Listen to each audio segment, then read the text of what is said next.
semuanya istiqomah. Makanya waliullah itu mereka itu tidak hubung dunia kayak seperti kita. Kita masih hubung dunia. Makanya kalau di dunia, khususnya di Indonesia, ada yang orang masih cinta dunia disebut waliullah. Yang ngangkat walinya siapa? Orang gila. Ya. Gitu. Dan yang mengangkat waliullah itu hanya Allah.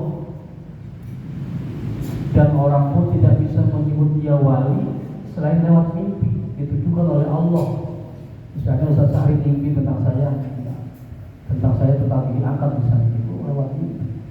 Dan tidak sembarangan saya mengaku saya waliullah, nggak bisa. Ya, wali kutub. Luar biasa ya. Tahu aja saya belum nyusul seminggu. Kalau badan capek kagak nafsu Ustaz, betul? Iya. Kenapa ya?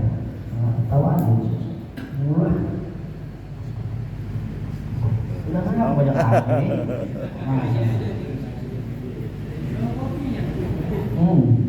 Belum kopi nih. Masa susunya susu. Ini kayaknya. Ya. Jadi tidak sembarangan orang tersebut waliullah. Apalagi orang ngaku Muhammad Nabi, betul-betul ya. Lebih parah ya. Orang ngaku wali aja lebih parah ya. Boleh ngaku Nabi ya. Lebih parah lagi. Cuman zaman sekarang banyak yang mengikutnya. Mau sudah begitu. Ada hadisnya. Sudah ada jalannya. Udah gak aneh zaman sekarang itu. Seperti itu, nggak usah aneh. Cuman kita ini selaku umat Nabi Muhammad yang cerdas, jangan sampai terpengaruh, ya. Paham ya? Makanya kita istiqomah terus dalam ngaji. Walaupun ngajinya bahasanya cuma setengah jam, tetap istiqomah. Bismillah ya Allah. Ya. Cuma bukan hanya semata-mata kita menjalankan kewajiban kita di masjid ini, tapi niatkan istiqomah. Kalau orang sudah istiqomah, insya Allah atur rezekinya. Amin ya Allah. Dalam saya kan ada kerja, ada gaji. Karena kita Bismillah istiqomah ada gitu ya. Gitu gaji ya. Bukan bahasanya itu kan ustaz. Enggak, istiqomah itu buat siapa aja Pak. Bukan harus khusus untuk ustaz, bukan. Istiqomah itu untuk siapa saja yang menjalankan Allah sudah atur rezekinya, kan begitu. La takhaf wa la tahzan, kan begitu. Istiqomah. Makanya niatkan istiqomah berjamaah, istiqomah bersedekah, istiqomah ngaji, niatin ya, jangan sampai terputus. Bahasanya tiap hari kita sedekah ke Masjid Al-Humain lewat perompak yang di depan misalnya 2000 bahasanya gitu ya. Tapi istiqomah, insya Allah Allah catat istiqomahnya. Ya. Bismillahirrahmanirrahim. Kita mengamal berkah daripada surah Al-Fatihah. Qala musannif rahimahullahu taala wa nafa'na bihi bi ulumi dzikr Al-Fatihah. A'udzu billahi minasy syaithanir rajim. Bismillahirrahmanirrahim. Alhamdulillahi rabbil alamin arrahmanir rahim maliki yaumiddin. Iyyaka na'budu wa iyyaka nasta'in ihdinas siratal mustaqim siratal ladzina an'amta 'alaihim ghairil maghdubi 'alaihim waladdallin. Kita lanjutkan kajian kita tentang bab mempermudah tentang ibadah. Bismillahirrahmanirrahim. Kita ngalap berkah dulu, baca pakai bahasa kita. Wa an Anas radhiyallahu anhu qala, wa an Anas lan saking Anas, dari Anas radhiyallahu muga-muga ridho Allah sapa Allah anhu saking Anas. Qala ngendika sapa Anas, qala berkata sapa Anas, dakhala nabiyyu, dakhala manjing masuk an-nabiyyu sapa nabi sallallahu alaihi Allah sapa Allah an alaihi sehingga saking nabi wasallim, dan mengucap salam kepada Allah ya. Al masjidah ing masjid berdirinya di awal, pailnya di awal, makmumnya paling ujung. Al masjid di masjid, faida habdun mamdudun bainas sariyataini faqala. Ketika Nabi masuk, antara tiang sama tiang ada tali. Kata Nabi, mahadza al-habdu. Apa ini? Tali apa ini, kata Rasul? Hanya ke sahabat. Faqalu, maka mengucap sebuah sahabat, hadza habdun. Ini tali Rasul. Tali apa? Zainab, tali dia punya, Zainab yang punya. Apa dia tentang tali? Faida padarat la'allakat bih. Itu Nabi Zainab dia masang tali. Kalau dia pas sholat ngantuk, dia pegangan ke tali begitu. Saking lama ya. Nah, kalau zaman dulu lama, baca Quran tuh lama Pak, juz per juz.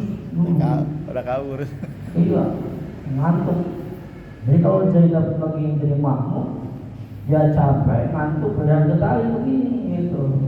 Pasang tali dia. Kalau bahasa kita mah buntangan ya Pak. Kalau bahasa Sundanya buntangan, apa buntangan? Pegangan. Ya. Kalau bapak mah bahasanya pegangan itu. Ya, kalau kita sehat, nggak boleh nilai ke tembok. Nyender takut jatuh dengan duduk. Itu hukuman. Makanya waktu itu ada seorang khotib Jumat udah tua. Waktu itu saya masih kerja bertugas di Jakarta. Kata saya, pada gaya kenapa itu dia imam nanya dari kemana? Ke podium. Udah tua Ustaz. Udah tua. Kenapa? Ya mungkin nggak kuat berdirinya. Ya maksud saya kalau memang sudah undur, tolong diganti. Jadi kayak Pak Ustaz Syafid kalau memang sudah tua diganti aja. Siap. Iya tuh siap kata gitu. Kata dia siap Ustaz. Ustaz kenapa? Kan maaf Ustaz ya kalau kita memutus jadwal dia seolah-olah kita memutus rezeki yang betul. Lebih baik antum kasih sedekah sama beliau, tapi jamaah Jumatnya selamat. Takutnya nilai dokter ngantuk tidur, enggak. Yang mana nilai dokter ngantuk ya. Kalau dia tidur gimana makmumnya begitu, enggak. Lebih baik ganti. Makanya seorang DKM harus tegas di situ. DKM nih, misalnya si A, wah repot nih pakaiannya. Wayahnya harus ada ustaz yang mengganti, yang jadi imam. Walaupun dalam syarat daripada imam Jumat itu paham Jumatku, wal imamu yakhtubu faqad dan imam itu khutbah benar. Jadi syarat Jumat itu imam harus khutbah itu dia harus imam. Imam itu harus khotib gitu maksudnya sebaliknya. Tapi kalau seandainya pas kita sudah tahu, betul tali Fatihahnya, misalnya nih, Ustaz saya lagi tugas, Ustaz ini imam di sini itu kalau betul tadi laporkan dulu Pak Ustaz, betul Fatihahnya. Terus tegas, kenapa? Untuk menyelamatkan jamaah daripada dosa. Ya, jangan diamkan dosa, ikut dosa semua, tidak ada kayak diamkan dosa. Ketika gitu ya. Gitu ya, semuanya harus paham. Makanya di barisan ini itu 1, 2, 3, 4, 5 harus paham.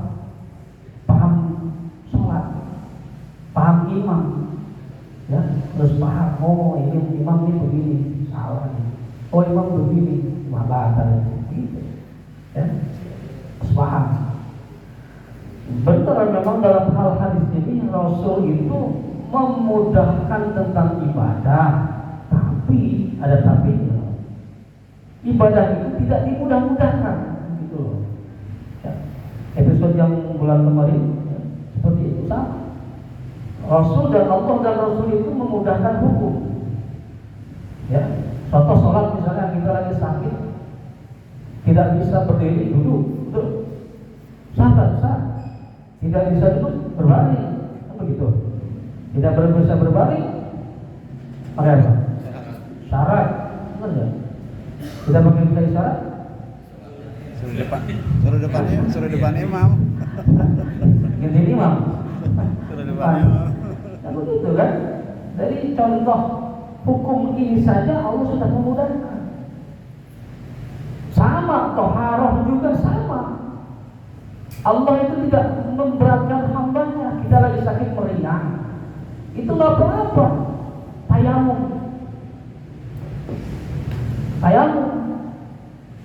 salah wahidul marrah, satu kali nggak apa-apa. Ya. Kenapa? Karena Ustaz, tayamum itu kalau tidak ada air sama sekali, betul. Tapi Allah membuat keringanan, membuat kemudahan kepada orang yang lagi sakit, khusus yang sakit. Apabila yang kena air, meriangnya tambah misalnya, itu boleh tayamum. Tapi kan kita mah kagak. Udah meriang tiduran, bener nggak? Kagak sholat gitu ya. Allah juga maha tahu, Ustaz. Tapi Allah maha tahu, ya Allah kagak tahu kan itu. Nah, ya, bener nggak? Tapi mah kita maaf ini. Kebanyakan kita kalau lagi meriang begitu, udah boro-boro bangun Ustaz, bangun udah pada lindung badan, bener nggak? Itu padahal mah sama Allah dianjurkan tayamum. Kita lagi meriang, nggak apa-apa sambil tiduran. Sholifatan Allah, tiduran. Nggak bisa bangun begini, udah aja mata aja kedap begitu. Sah. Karena apa? Ada rukhas, ada keringanan. Kita lagi sakit. Makanya dalam hadis itu yang namanya sholat 5 waktu tidak boleh tidak. Gak ada alasan untuk ditinggalkan, gak ada. Sekalipun kita di alam hutan yang bahasanya tidak ada apa-apa, tidak ada air, susah pakaian, itu wajib sholat. Bagaimana Ustaz, pakaian saya cuma satu, bisa jadi kena najis. Kata Allah, laksanakan sholat. Urusan masalah terima tidak itu bukan manusia yang menilai. Tuh. Misalnya, jangan di hutan di masjid nih, ada orang masuk compang camping. Beda sama kita rapi, pakai sorban, pakai sarung, pakai koko, pakai kau compang camping. Dalam hati kita ngapain? Ini orang mau sholat apa mau apa?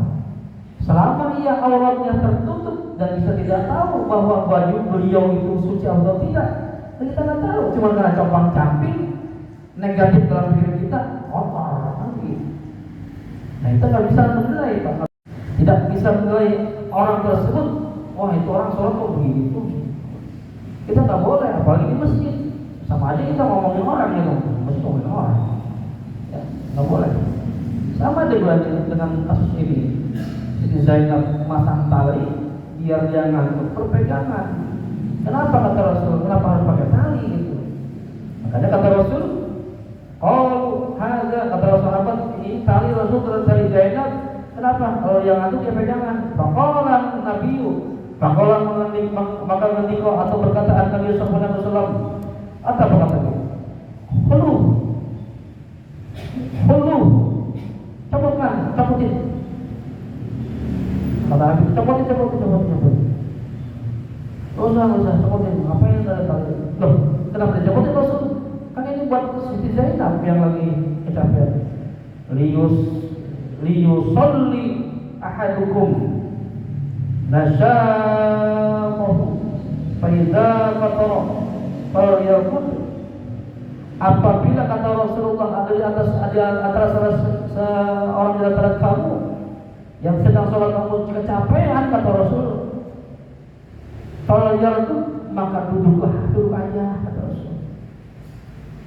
Walaupun dia tidak capek, tidak sakit, iya, kata Rasul.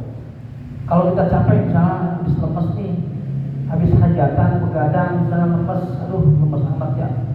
Lebih baik badan kita pegangan ke tembok atau ke mana, ke tiang, lebih baik duduk aja, nggak apa-apa. Kan saya nggak sakit Ustaz, nggak apa-apa. Ini hadisnya.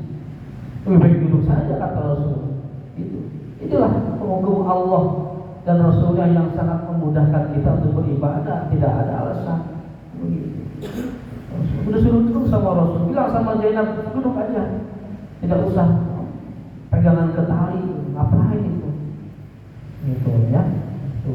Ini tentang ibadah, tentang sholat. Makanya yang tadi saya bilang bahwa ibadah itu tidak ada alasan apapun untuk meninggalkannya. Ya. Di mana kita berada, dijalankan, begitu. Gitu. Bahkan ada sahabat Rasul ketika ketika di alam semuanya batu semua. Nah semenjak itu ini sahabat Rasul nyari air. Air kemana-mana nggak ketemu, waktu ketemu tuh air.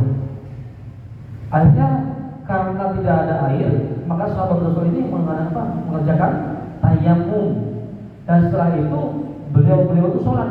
Allahu Akbar. Sampai setelah sholat, ketika beliau berjalan nemu air. Ini ada air itu. Tadi nggak ada. Ini yang dua tadi sahabat ini sholat lagi. Sholat lagi kayaknya kayaknya batal, nggak sah tadi karena ada air. Sholat lagi itu beliau. Udah sholat terus gimana? Ngadu ke Nabi. Nabi, tadi saya begini hagadah.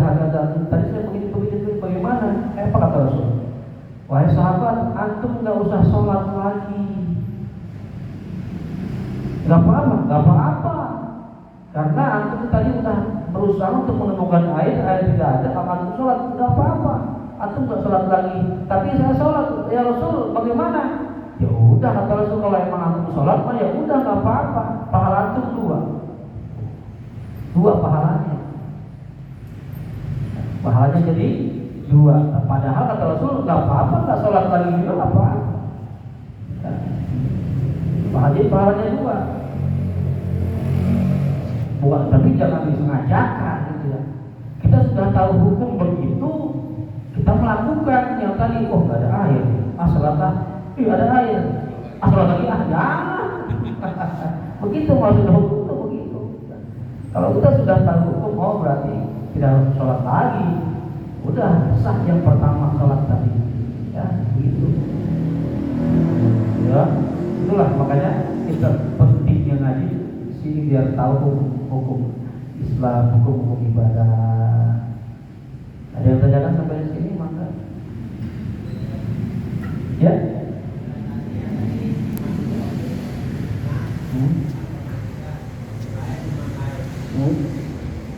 Khotib baik, imam baik.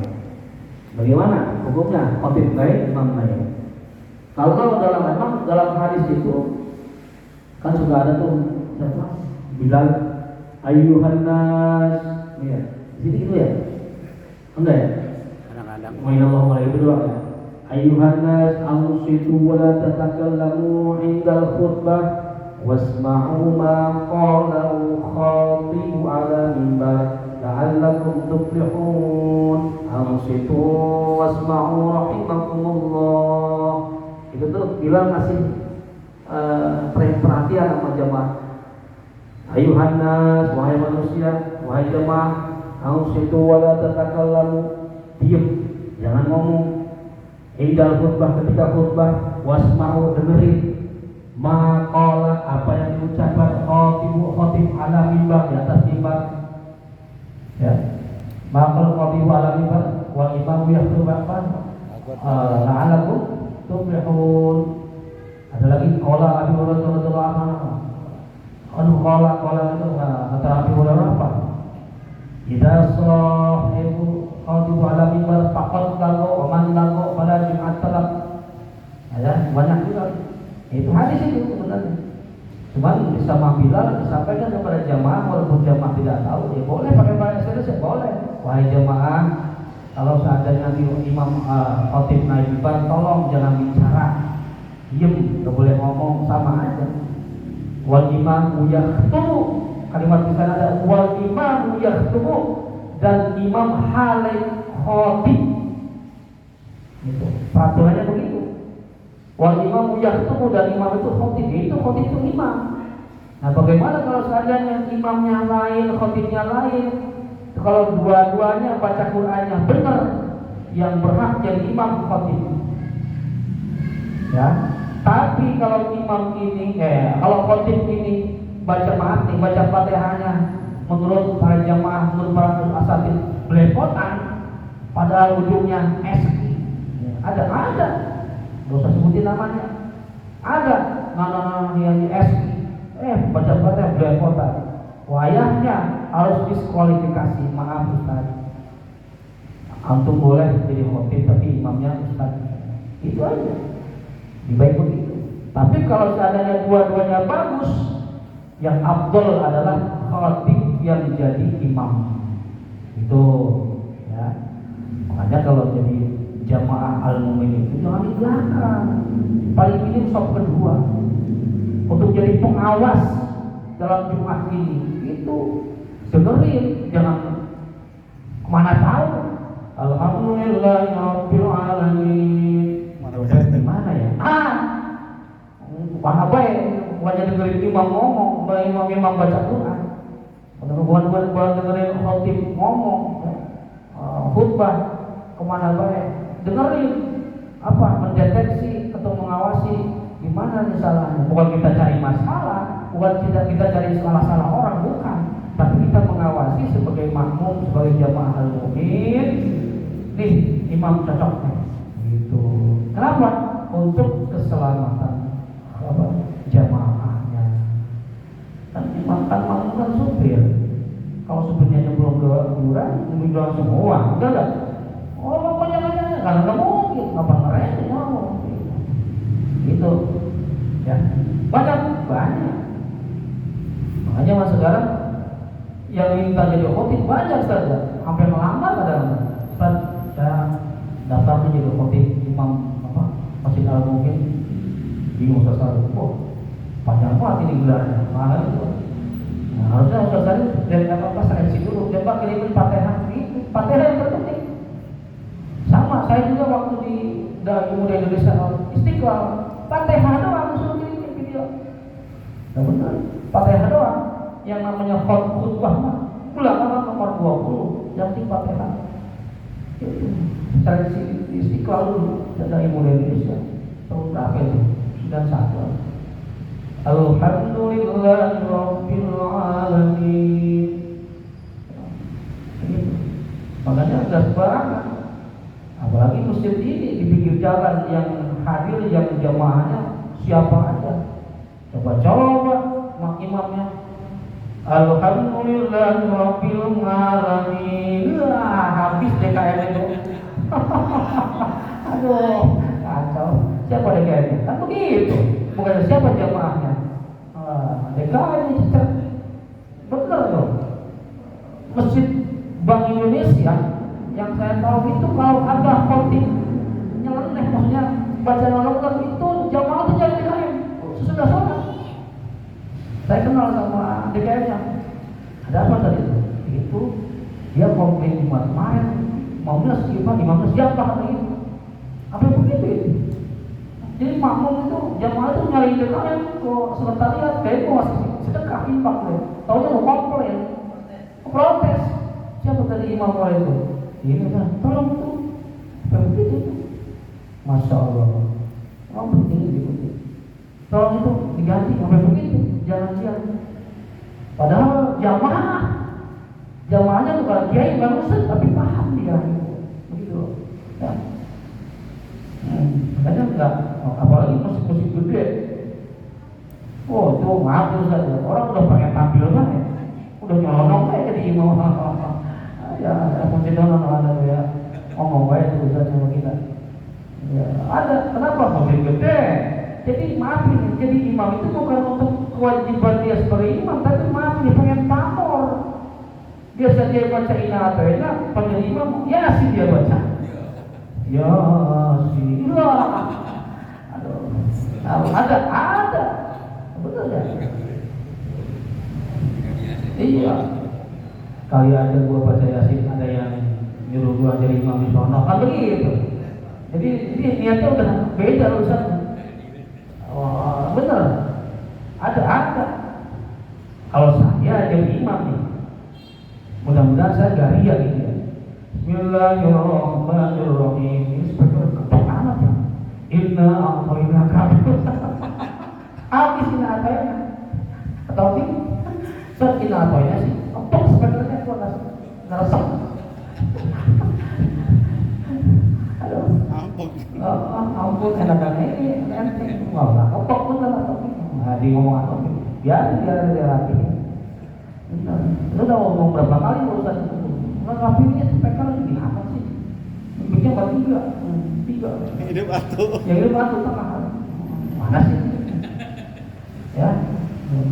kalau saya begitu, Pak, ini kagak enak nih, udah saya ini apa ya saya baca. Jadi dalam hati kita, mentang-mentang saya koin, nanti gua panjangin, enggak, tetap aja kalau saya nggak enak, mah nggak enak ya. Ya, makanya hati-hati, jadi imam itu hati-hati, nggak sembarangan. Ya, kalau bisa mah jangan saya jadi imam, siapa yang maju dong? Nah, kan tanggung jawabnya gede. Emang bener nggak? Coba. Baru ngalamin tadi, belum yang lain. Nah, iya, Allahumma pakai apa lagi? Kacau ya. Gitu. Banyak. Oh iya, tadi. Sudah dinaungkan, sudah benar berdiri di podium, tapi masih ada melaksanakan sholat sunnah. Apakah dulu gimana? Mendengarkan apa ikut sholat sunnah dulu? Karena sudah Bapak itu udah di podium gitu. Udah naik. Makasih. Saya benar. Kalau ya. Ini pernah saya khotib ngomong, saya nyindir yang pada sholat sunnah enggak ngerti, makanya ngaji. Ya. Jadi bagaimana? Dalam kitab Bulughul Maram kalau tidak salah, ketika khotib naik mimbar, itu para malaikat turun ke masjid. Para malaikat berapa jumlahnya? Pernah saya ngomong waktu itu berapa? Para malaikat, bukan malaikat dong, para malaikat. Dalam kitab dituliskan para malaikat tertulis 70.000. Tahu 70.000? Banyakkan mana malaikat sama jamaah sini? Ngapain dia? Pas ketika khotib naik mimbar, para malaikat turun 70.000, ngapain? Dengerin khutbah. Subhanallah, ngapain? Dengerin khutbah. Mereka turun ke Masjid Al-Mu'min pas imam khutbah naik. Assalamualaikum warahmatullahi wabarakatuh. Itu turun para malaikat, kita aja namanya. Ngapain? Dengerin khutbah. Malaikat aja dengerin. Lu gitu loh saya ngomong. Sholat sunnah gak nyambung. Sholat sunnah qabliyah, sunnah wajibnya, hukumnya. Sunnah itu dikerjakan mendapatkan pahala, tidak dikerjakan nggak apa-apa. Nah, makanya khutbah itu al-khutbah ini patut sholat. Khutbah itu mengganti sholat dua fardu zuhur. Kenapa sholat Jumat 2 rakaat? Karena khutbah ini pengganti 2 rakaat sholat zuhur. Wajiban mana antara dengan khutbah dan sama sunnah? Wajiban mana? Khutbah wajib. Satu wajibnya karena ia pengganti 2 sholat zuhur. Yang kedua wajibnya adalah menuntut ilmu. Apa yang dengerin khotib sedang ceramah, sedang khotib. 2 wajibnya. Pertama wajib sholat pengganti zuhur, 2 zuhur. Yang kedua wajib sholat ilmi, menuntut ilmu. Makanya tidak boleh. Inilah adalah sholat zuhur, maka sholat sunnah dia. Sholat zuhur langsung pergi dia pulang. Dia sholat Jumat, sholat sunnah. Apa maksudnya gitu? Jadi pentingan mana? Pentingan dengerin khotib atau khutbah. Datang kita telat, mungkin karena ada masalah, ada urusan. Pas kita datang, udah berdiri, duduk. Bismillahirrahmanirrahim. Bismillahirrahmanirrahim. Nawaitu al-i'tikaf fi hadzal masjid lillahi. Udah lihat i'tikaf, dengerin sampai kelar. Gitu. Jelas ya? Jelas kan? Makanya nanti boleh tuh bilang, maaf para jamaah, kalau toh seandainya imam sudah di atas mimbar, mohon untuk tidak melaksanakan sholat sunnah. Udah gitu aja. Sholat belum datang. Sholat belum datang. Pernah depan kita, ya Allah, depan kita ini sudah sholat sunnah. Ya Allah, ya Allah. Aduh, untuk kita nggak ambekan. Mati. Nanti kita nggak ngambek gitu, ngambek. Ada tuh khotib diem aja, nggak khotib diem aja. nunggu dia sholat dulu. Begitu ya jemaah ya. Jadi nggak boleh kita itu sholat sunnah dulu. Imam lagi ngoceh. Alhamdulillah sudah wajib mendengarkan khutbah Jumat. Bahkan pernah saya katakan waktu itu, ketika khotib sudah khutbah kedua, Barakallahu wa lakum bima fil ayati duduk kan, duduk itu khutbah kedua. Itu yang ketinggalan wajib itu 2 rakaat lagi. Mungkin pas kita datang teh khotib itu sudah duduk khutbah kedua. Paham? Nah itu yang sholat Jumat yang 2 rakaat setelah imam Assalamualaikum warahmatullahi wabarakatuh, dia wajib berdiri 2 rakaat lagi. Ya, pengganti apa? Khotib tadi. Khutbah tadi. Kenapa? Karena batal 2 tadi, enggak ikut. Tapi kalau kita pas datang khotib lagi baru Allah belum duduk, masih kebagian. Kalau kita langsung duduk dengerin barakallahu wabarakatuh masih cukup. Tapi kalau khotib udah duduk, maaf tidak ada lagi, nggak sah. Itu ya, itu hukum. Oke, jadi harus mau mana? Udah aja ketika makmum imam assalamualaikum salam, dia bangun lagi, teman-teman bangun lagi orang, biarin dia aja. Yang dia kagak tahu berarti dia nggak ngaji. Tapi kalau yang tahu, oh iya berarti dia ketinggalan tadi, begitu. Ya, pentingnya begitu. Ya, makanya pentingnya khutbah terus dan khotib itu ya boleh nanti kalau ada yang lama Ustaz Harif jam setengah jam belum kelar ada tegur itu wajib tegur, maaf Ustaz 15 menit aja paling lama 15 menit 10 menit memang sunnahnya begitu. Sunnah Jumat itu khutbahnya pendek, imamnya panjang, sholatnya panjang gitu ya. Bukannya khutbahnya panjang, sholatnya hina atau hina. Nah ini ya, jadi sunnahnya itu bener. Ada tuh masjid cuma 5 menit Ustaz. Khutbah 5 menit ada. Saya nggak ikutin. Syarat. Oh, syarat doang. Sholawat, sholawat, terus apa lagi? Wasiat. Ayat, udah. Barakallah, masuk barakallah. Dia baca ayat sama Quran sama hadis, masuk barakallah. Ada. Gitu.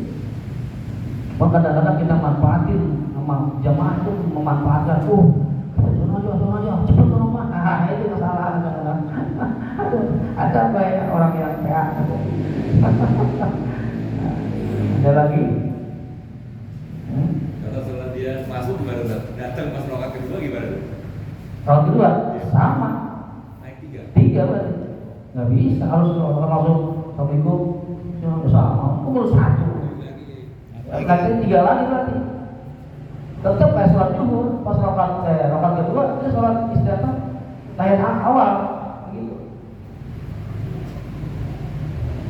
Datangnya pas rakaat kedua, Pas rakaat kedua baru datang dia.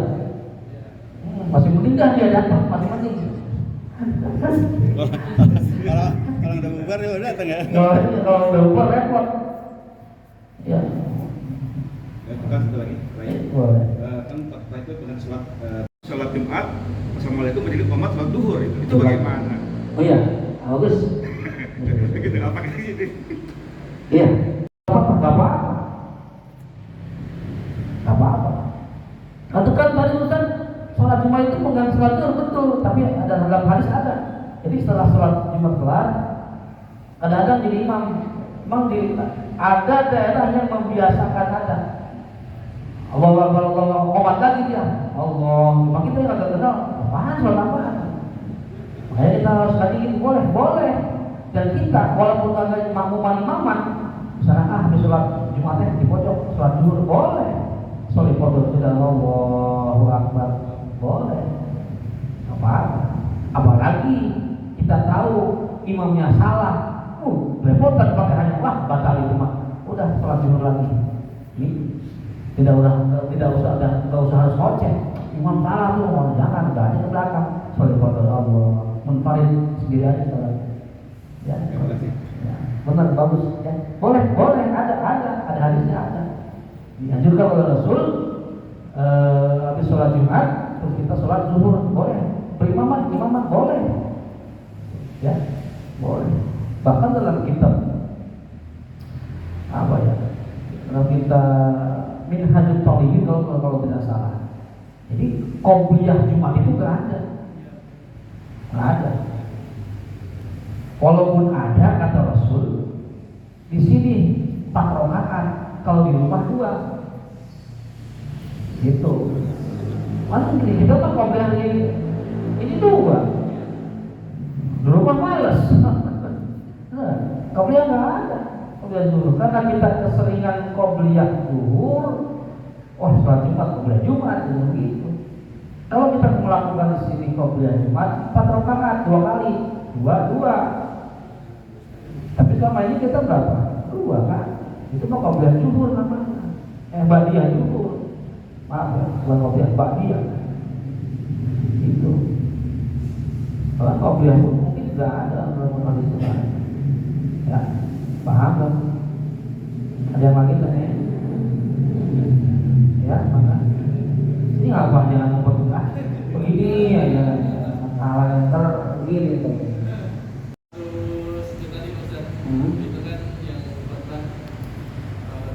Ya. Terus saya sering belajar itu Pak. Ya. Dia kata yang itu. Nah itu kata pastor kan itu harus yang mengeluarkan teknologi. Bagaimana tentang dari niat sampai niatnya itu apa? Oh niat yang 2 rakaat. Kalau kita ketinggalan, tetap nggak usah niat lagi. Kan imam tuh Assalamualaikum warahmatullahi wabarakatuh. Assalamualaikum warahmatullahi. Nah kita langsung berdiri. Allahu Akbar. Langsung biasa. Alhamdulillahirabbil alamin. Jadi tetap niatnya mah Jumat. Ikutin imam. Tetap 2 rakaat. Sorry, kalau Jumat di rakatin rakatin Allahu Akbar. Tetap 2 rakaat. Tapi karena gara kita ketinggalan khutbah tadi, berarti nambah 2 lagi, langsung bangun lagi. Setelah imam Assalamualaikum warahmatullahi, kita nggak usah Assalamualaikum, langsung bangun Allahu Akbar, biasa kayak zuhur gitu. Nggak usah niat lagi. Tetap niat Jumat, kan kita ikutin imam sholat Jumat ya Jumat. Kecuali kalau imam sholat zuhur, kata imam zuhur, ganti ya jangan Jumat zuhur kan nggak mungkin, pasti Jumat ya. Makanya suruh sholat Jumat Allahu Akbar. Ketika imam Assalamualaikum warahmatullahi wabarakatuh, kita bangun lagi 2 kali Allahu Akbar. Karena apa? Tadi ketinggalan khutbah 2 tadi. Khotib udah duduk gitu ya. Niatnya Jumat, pelaksanaannya zuhur. Ya, niatnya Jumat, pelaksanaannya zuhur, nambah. Jadi nambahnya bukan nambah sholat zuhur, nambah yang tadi khotib khutbah 2 gitu. Ya, setelah salam, berdiri lagi. Kita jangan salam ya.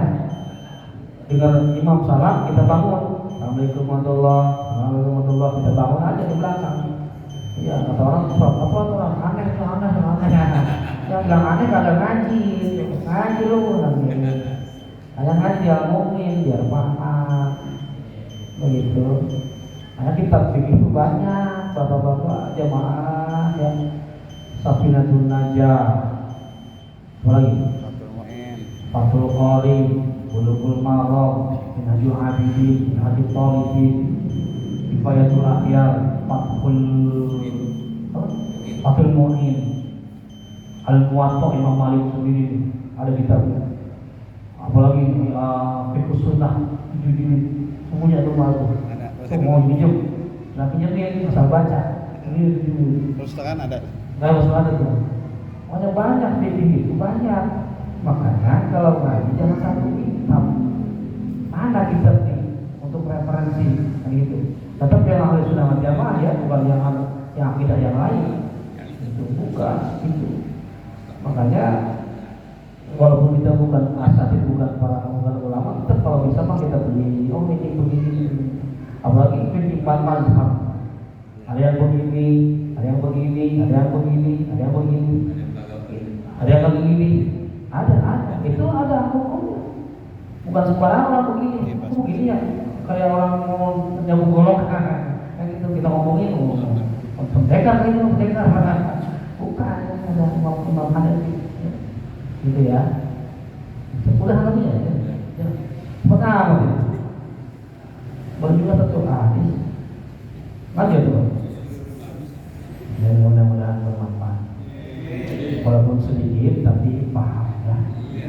Yang lagi banyak-banyak puyeng. Sampai lupa ditanya begini. Maju apa tadi? Ya. Pusing saya tadi banyak banget tadi ngajinya. Dan nyampe-nyampe. Kita dengerin ini agak bingung. Ini lebih lagi baik. Jangan dirahmati Allah, mudah-mudahan Allah panjang umur kita, masa keseluruhan kita, Allah berkati kita, dan Allah akan mengusulkan mudah-mudahan bermanfaat dan mudah-mudahan dapat kita amalkan dalam kehidupan sehari-hari. Jangan lupa selalu ngaji setiap minggu sore ya, dan setiap minggu yang lain, walaupun gurunya bukan saya, tapi tetap ya kita ngaji. Dan mudah-mudahan kita semua istiqomah. Amin ya rabbal alamin. Tafadhol majlis. Subhanallah wa bihamdika asyhadu an la ilaha illa anta astaghfiruka wa atubu ilaik. Terima kasih perhatiannya, mohon maaf kekurangannya. Assalamualaikum warahmatullahi wabarakatuh. Assalamualaikum warahmatullahi wabarakatuh.